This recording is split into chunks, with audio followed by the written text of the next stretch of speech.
Bharatiya Janata party ഒരിക്കലും ഒരു ന്യൂനപക്ഷത്തിനും എതിരല്ലായിരുന്നു. ഒരു ന്യൂനപക്ഷത്തിൻ്റെ ഇൻട്രസ്റ്റ് അവർ കാത്തു സൂക്ഷിക്കാതിരുന്നിട്ടില്ല. ഇത് പ്രത്യേകിച്ച് സൗത്ത് ഇന്ത്യയിൽ നടക്കുന്ന ഒരു പ്രൊപ്പഗൻഡയാണ്. നിങ്ങൾ നോക്കൂ, നരേന്ദ്രമോദി ഭരിച്ചിട്ട് 10 കൊല്ലം കഴിഞ്ഞിരിക്കുന്നു. അതിനു മുമ്പ് ഇവിടെ കോൺഗ്രസ് ഭരിച്ചിരുന്നു. ആ സമയത്തെ ക്രൈം റേറ്റ് നോക്കൂ. അതിനുശേഷമുള്ള crime rate against atrocities against Christian and minority community. Actual data നോക്കുക. ആ ഡാറ്റയിൽ അനുസരിച്ച് Christian കമ്മ്യൂണിറ്റിക്കെതിരായിട്ടുള്ള atrocities Bharatiya Janata party വന്നതിന് ശേഷം കുറഞ്ഞിരിക്കുകയാണ്. ഇത് സെമി ഫൈനലാണ്. പഞ്ചായത്ത് ഇലക്ഷൻ എന്ന് പറഞ്ഞാൽ സെമി ഫൈനലിലാണ്. അസംബ്ലി ഇലക്ഷൻ സെമി ഫൈനലാണ്. അതുകൊണ്ട് അപ്രതീക്ഷിതമായത്, പ്രതീക്ഷിക്കാത്ത രീതിയിലുള്ള വിജയം ഭാരതീയ ജനതാ പാർട്ടി തൃശ്ശൂർ ജില്ലയിൽ നിന്നല്ല കേരളത്തിൽ ഉടനീളം കൈവരിക്കും. നമസ്കാരം. ആം ആദ്മി പാർട്ടിയുടെ ചാലക്കുടി നിയോജക മണ്ഡലം പ്രസിഡന്റ് ശ്രീമാൻ പൗലോസ് ഇപ്പോൾ BJP അംഗത്വമെടുത്ത് മുന്നോട്ട് വന്നിരിക്കുകയാണ്. എന്തുകൊണ്ടായിരിക്കാം അദ്ദേഹം BJPയിലേക്ക് വന്നിരിക്കുന്നത്? ആം ആദ്മി പാർട്ടി പോലെയുള്ള ഒരു സംവിധാനം നമ്മുടെ രാജ്യത്ത് വലിയ പ്രതീക്ഷയായിട്ട് വളർന്നു വരുന്നുവെന്ന് അവരുടെ ഭാഗത്ത് തന്നെ വലിയ രീതിയിലുള്ള പ്രചരണം ഉണ്ടായപ്പോൾ ദില്ലി അടക്കമുള്ള സംസ്ഥാനങ്ങളിൽ പരാജയപ്പെട്ടതോടുകൂടി രാജ്യത്ത് പൂർണ്ണമായിട്ടും ആം ആദ്മി പാർട്ടിക്ക് വലിയ പ്രതിസന്ധിയാണ് ഉണ്ടായിക്കൊണ്ടിരിക്കുന്നത്. അതിൻ്റെ ഭാഗമായിട്ട് തന്നെ കേരളത്തിലും അതിൻ്റെ പ്രധാനപ്പെട്ട ചുമതലകൾ വഹിക്കുന്ന ആളുകൾ പോലും ആ പ്രസ്ഥാനം വിട്ട് BJPയിലേക്ക് വരുന്ന ഒരു സാഹചര്യമാണ്. ഇപ്പോൾ ഇദ്ദേഹത്തിനോട് തന്നെ നമുക്ക് എന്തുകൊണ്ടാണ് BJPയിൽ അംഗത്വം എടുത്തതെന്ന് ചോദിച്ചു തന്നെ മനസ്സിലാക്കാം. ചേട്ടാ നമസ്കാരം. നമസ്കാരം. ചേട്ടാ, ഇപ്പോൾ BJPയിൽ അംഗത്വം എടുത്തതിൻ്റെ പ്രധാനപ്പെട്ട കാരണം എന്തായിരുന്നു? പ്രധാനപ്പെട്ട കാരണം എന്ന് വെച്ചാൽ, ഒരു ദേശീയ പാർട്ടി എന്ന് പറഞ്ഞാൽ അറിയപ്പെടുന്ന പാർട്ടി രാജ്യത്തിൻ്റെ വികസനത്തിനും പൊതുജനങ്ങളുടെ വെൽഫെയറിനും വേണ്ടി പ്രവർത്തിക്കുന്ന ഏക പാർട്ടിയാണെന്ന് എനിക്ക് തോന്നി ഭാരതീയ ജനതാ പാർട്ടി. അതിൻ്റെ നേതാവായ ശ്രീ നരേന്ദ്രമോദിയുടെ ലീഡർഷിപ്പിൽ കന്യാകുമാരി തുടങ്ങി കാശ്മീർ വരെ, ഗുജറാത്ത് തുടങ്ങി ബർമ ബോർഡർ വരെയും ചെയ്തിരിക്കുന്ന വികസന പ്രവർത്തനങ്ങൾ, അതുപോലെ തന്നെ സാധുക്കളെ സംരക്ഷിക്കുന്ന പ്രവർത്തനങ്ങൾ, ആയുഷ്മാൻ, അതുപോലെ തന്നെ പല ഇൻഷുറൻസ് പദ്ധതികൾ, തൊഴിലവസരങ്ങൾ, ഇൻഫ്രാസ്ട്രക്ചർ, എന്താണ് നമുക്ക് എണ്ണി പറയാൻ ഇല്ലാത്തത്? ഇവിടെ കാണുന്ന എല്ലാ വികസനത്തിൻ്റെയും അടിസ്ഥാന കാരണം നരേന്ദ്രമോദി BJP ഗവൺമെൻറ്റാണെന്ന് ഞാൻ മനസ്സിലാക്കാൻ സ്വല്പം വൈകിപ്പോയി. അതുകൊണ്ടാണ് ഞാൻ ആദ്യം ആം ആദ്മി പാർട്ടിയിൽ ചേർന്ന് പ്രവർത്തിച്ചത്. ഏകദേശം അവർക്കും ആ ഒരു ഐഡിയോളജി ആണെന്നാണ് ഞാൻ വിചാരിച്ചിരുന്നത്.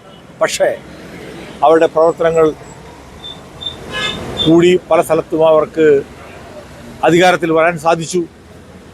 അതിനുശേഷം അവരുടെ ആ ഒരു മാർഗം വഴിതെറ്റിപ്പോയെന്ന് എനിക്ക് മനസ്സിലായി.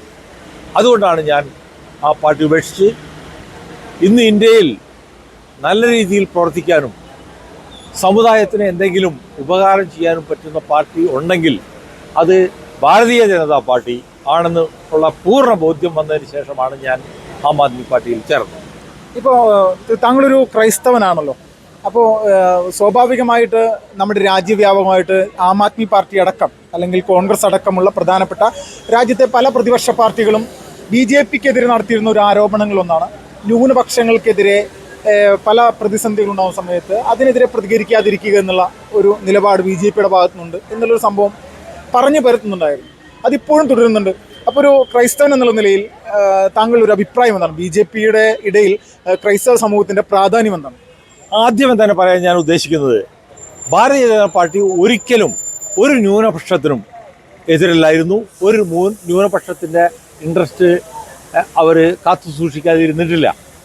ഇത് പ്രത്യേകിച്ച് സൗത്ത് ഇന്ത്യയിൽ നടക്കുന്ന ഒരു പ്രൊപ്പഗൻഡയാണ്. നിങ്ങൾ നോക്കൂ, നരേന്ദ്രമോദി ഭരിച്ചിട്ട് 10 കൊല്ലം കഴിഞ്ഞിരിക്കുന്നു. അതിനു മുമ്പ് ഇവിടെ കോൺഗ്രസ് ഭരിച്ചിരുന്നു. ആ സമയത്തെ ക്രൈം റേറ്റ് നോക്കൂ. അതിനുശേഷമുള്ള crime rate against atrocities against Christian and minority community. Actual data നോക്കുക. ആ ഡാറ്റയിൽ അനുസരിച്ച് Christian കമ്മ്യൂണിറ്റിക്കെതിരായിട്ടുള്ള atrocities Bharatiya Janata party വന്നതിന് ശേഷം കുറഞ്ഞിരിക്കുകയാണ്. വിവരമില്ലായ്മയും ഡാറ്റ അറിയാത്ത ആളുകൾ പറഞ്ഞ് പരത്തുന്നതാണ്. Christian കമ്മ്യൂണിറ്റിക്ക് എഗൻസ്റ്റാണ് Bharatiya Janata party. ഈ പറച്ചിലിൻ്റെ കാരണം തെറ്റായ ഒരു പ്രചരണമാണ്. അടിസ്ഥാനമായിട്ട് യാതൊന്നുമില്ല. ചേട്ടപ്പോൾ ഈ രാജ്യത്തെ ക്രിസ്ത്യൻ സമൂഹം വലിയ തരത്തിൽ BJP എന്ന് പറയുന്ന രാഷ്ട്രീയത്തോട് അടുത്തുകൊണ്ടിരിക്കുന്ന ഒരു കാലഘട്ടമാണ്. അത് കേരളത്തിലും അത് കാണാൻ സാധിക്കുന്നുണ്ട്. അപ്പോൾ ഇപ്പോഴത്തെ ഒരു സിറ്റുവേഷനിൽ ചാലക്കുടി പോലെയുള്ള ഒരു പ്രദേശത്ത് വലിയ തരത്തിൽ എന്ന് വെച്ചാൽ ചാലക്കുടി മുനിസിപ്പാലിറ്റിയൊക്കെ ക്രൈസ്തവർക്ക് വലിയ പ്രാധാന്യമുള്ളതാണ്. അപ്പോൾ ഈ പറയുന്ന സ്ഥലങ്ങളിലൊക്കെ BJPക്ക് ഒരു വലിയൊരു മാറ്റം ഉണ്ടാകാനുള്ള സാധ്യതയുണ്ട്. ഉണ്ട്, തീർച്ചയായിട്ടും ഉണ്ട്. ഈ ചാലക്കുടിയും കൊരട്ടിയും തൃശ്ശൂർ ഡിസ്ട്രിക്റ്റിലെയാണ്. ഇപ്പോൾ തൃശ്ശൂർ ഡിസ്ട്രിക്റ്റിലെ ക്രൈസ്തവരുടെ കേന്ദ്രമാണെന്നാണ് അറിയപ്പെടുന്നത്. ശരിയുമാണ്. അവിടെ സുരേഷ് ഗോപി ജയിച്ചു. എന്തുകൊണ്ട് ജയിച്ചു? ഭാരതീയ ജനതാ പാർട്ടിയുടെ പ്രവർത്തനം ശ്ലാഘനീയമാണ്. ഈ പറയുന്ന മാതിരി അല്ല മൈനോറിറ്റിക്ക് എഗൻസ്റ്റോ അല്ലെങ്കിൽ ക്രിസ്ത്യൻ കമ്മ്യൂണിറ്റിക്കോ എഗൻസ്റ്റ് ആണെന്നുള്ള പ്രൊപ്പഗൻഡ ശരിയല്ല എന്നുള്ളതിന് ഉദാഹരണമാണ് തൃശ്ശൂരിൽ നിന്നും സുരേഷ് ഗോപി BJP സ്ഥാനാർത്ഥിയായിട്ട് ജയിച്ച് MP ആയിരിക്കുന്നു. അദ്ദേഹം മന്ത്രിയായിരിക്കുന്നു. അപ്പോൾ ഇത് ക്രിസ്ത്യൻ സമൂഹം പാർട്ടിയിൽ മെമ്പർഷിപ്പ് എടുത്തപ്പോൾ ഒരുപാട് ആളുകൾ വന്നുകൊണ്ടിരിക്കുകയാണ്. അത് താങ്കളിപ്പോൾ BJPയിലേക്ക് വന്ന ഈ ഒരു സാഹചര്യത്തിൽ എങ്ങനെയാണ് താങ്കളുടെ കൂടെ ഇതുപോലെ മറ്റാരെങ്കിലും വരുന്നുണ്ടോ? എൻ്റെ കൂടെ ആയിരക്കണക്കിന് ആൾക്കാർ വന്നുകൊണ്ടിരിക്കുകയാണ്. അതിന് കാരണം എന്താണ്? ശരിയായ ദിശാബോധം ഇവിടുത്തെ ക്രിസ്ത്യൻ കമ്മ്യൂണിറ്റിക്ക് കിട്ടിക്കൊണ്ടിരിക്കുകയാണ്. ഇപ്പോഴാണ് ക്രിസ്ത്യൻ കമ്മ്യൂണിറ്റി അത് ശരിയായ മനസ്സിലാക്കി തുടങ്ങിയത്. അപ്പോൾ അതിൻ്റെ വെളിച്ചത്തിൽ ഇവിടെ തൃശ്ശൂർ ഡിസ്ട്രിക്റ്റ് എന്നല്ല, കൊച്ചി പഞ്ചായത്തെന്നല്ല, സമീപം എല്ലാ പഞ്ചായത്തുകളിലേക്കും കുത്തൊഴുക്കാണ്. അതിന് ഉദാഹരണം ഞാൻ പറയാം. കൊച്ചി പഞ്ചായത്തിൻ്റെ പഞ്ചായത്ത് പ്രസിഡന്റ്, മാർക്സിസ്റ്റ് പാർട്ടി ഭരിക്കുന്ന കൊച്ചി പഞ്ചായത്ത് പ്രസിഡന്റ് എൻ്റെ വാർഡിൽ നിന്നും തന്നെ 30-ൽ അധികം മാർക്സിസ്റ്റ് പാർട്ടിയുടെ കുടുംബങ്ങൾ ഒറ്റ ഒഴുക്കിൽ അവിടുത്തെ പാർട്ടിയിൽ നിന്നും രാജിവെച്ച് ഭാരതീയ ജനതാ പാർട്ടിയിൽ ചേർന്നു. അതുപോലെ എല്ലാ ആഴ്ചയിലും ഞങ്ങളിവിടെ ആളുകളെ സ്വീകരിക്കുകയാണ്. 100 വീതമാണ് ഇപ്പോൾ ഞങ്ങൾ സ്വീകരിക്കുന്നത്. ഞങ്ങളുടെ കയ്യിൽ ഒരുപാട് ആയിരക്കണക്കിന് BJPയിൽ ചേരാൻ ആഗ്രഹിക്കുന്ന മാർക്സിസ്റ്റ് പാർട്ടിയിൽ നിന്നും കോൺഗ്രസ് പാർട്ടിയിൽ നിന്നും സ്വതന്ത്രന്മാരും ധാരാളമുണ്ട്. അത് നിങ്ങൾ കണ്ടുകൊണ്ടിരിക്കുകയാണ്. മീഡിയയിൽ ത്രൂ നിങ്ങൾക്ക് അറിയാവുന്നതാണ്. ഞാൻ പറയുന്നത് അതിൽ എന്തെങ്കിലും അതിശയോക്തി ഉണ്ടെങ്കിൽ മീഡിയ വഴി നിങ്ങൾക്കറിയാവുന്ന കാര്യമാണ്. ഈ കുത്തൊഴുക്ക് തുടരും. ഈ കുത്തൊഴുക്ക് തുടർന്നത് അവസാനം എന്തായിരിക്കും? 2026 അസംബ്ലിയിൽ 30 സീറ്റ് ഏറ്റവും ചുരുങ്ങിയത് BJP MLA അവിടെ ഉണ്ടായിരിക്കും.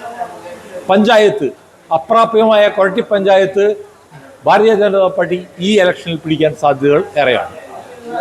ഇപ്പോൾ ഏറ്റവും പ്രധാനമായിട്ട് കോൺഗ്രസിൽ നിന്നും അല്ലെങ്കിൽ CPMൽ നിന്നും ഒരുപാട് ആളുകൾ ഇപ്പോൾ BJPയിലേക്ക് വന്നുകൊണ്ടിരിക്കുന്നുണ്ട്. പല സാഹചര്യങ്ങളിലൂടെയാണ് കടന്നുപോയിട്ടുള്ള ആളുകളാണ് വന്നുകൊണ്ടിരിക്കുന്നത്. പക്ഷേ ഈ BJP എന്ന് പറയുന്ന ഒരു രാഷ്ട്രീയ പ്രസ്ഥാനത്തിന് ഒരു വലിയൊരു മുന്നേറ്റം ഈ വരുന്ന ത്രിതല പഞ്ചായത്ത് ഇലക്ഷനിൽ ആദ്യത്തെ ഒരു സ്റ്റെപ്പ് അല്ലെങ്കിൽ ഒരു സെമി ഫൈനൽ എന്നുള്ള നിലയിലേക്ക് ഉണ്ടാക്കിയെടുക്കാനുള്ള സാഹചര്യം നിലവിൽ ചാലക്കുടിയിലുണ്ട്. ഉണ്ട്, തീർച്ചയായിട്ടും ഉണ്ട്. ഇത് സെമി ഫൈനലാണ്. പഞ്ചായത്ത് ഇലക്ഷൻ എന്ന് പറഞ്ഞാൽ സെമി ഫൈനലാണ്. അസംബ്ലി ഇലക്ഷൻ സെമി ഫൈനലാണ്.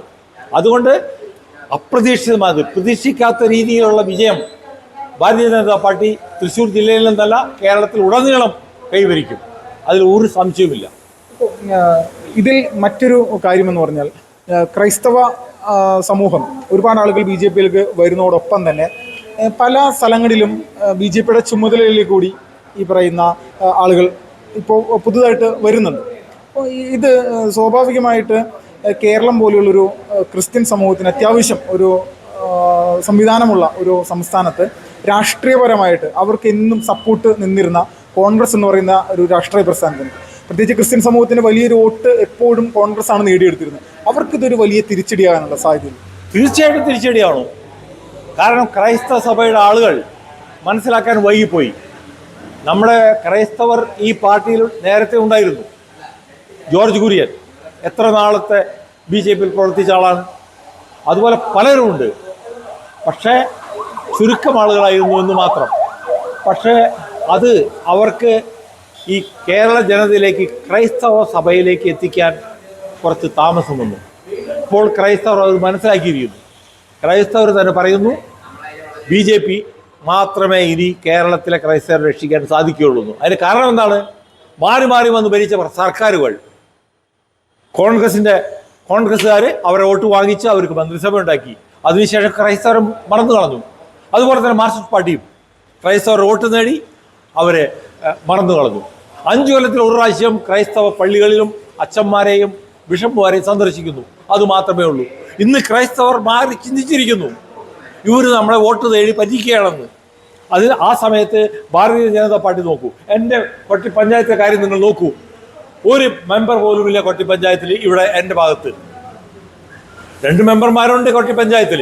പക്ഷേ തിരുമുടിക്കുന്ന് പള്ളിയിൽ നോക്കൂ, ക്രൈസ്തവ ദേവാലയത്തിന് കീഴിലുള്ള ഒരു പള്ളി, ക്രൈസ്തവ ദേവാലയത്തിന് കീഴിലുള്ള ഒരു സ്കൂളുണ്ട്, ഹയർ സെക്കൻഡറി സ്കൂൾ. ആ സ്കൂളിൽ ഭാരതീയ ജനതാ പാർട്ടിയുടെ MP ആണ് അവിടെ ബസ് കൊടുത്തത്. ഇവിടെ കോൺഗ്രസിനുണ്ടായിരുന്നു, MLA ഉണ്ടായിരുന്നു കോൺഗ്രസിൻ്റെ, ബെന്നി ബെഹനാൻ MP ഉണ്ടായിരുന്നു കോൺഗ്രസിൻ്റെ. പക്ഷേ ഇവരാരും ക്രൈസ്തവരെ സഹായിച്ചില്ല, സ്കൂളിനെ സഹായിച്ചില്ല. നിങ്ങളുടെ മുമ്പിൽ അത് കൃത്യമായ ഉദാഹരണമാണ്. വളരെ നന്ദിയായിട്ട് ഈ ഒരു സമയത്ത് പ്രതികരിച്ചു. Thank you.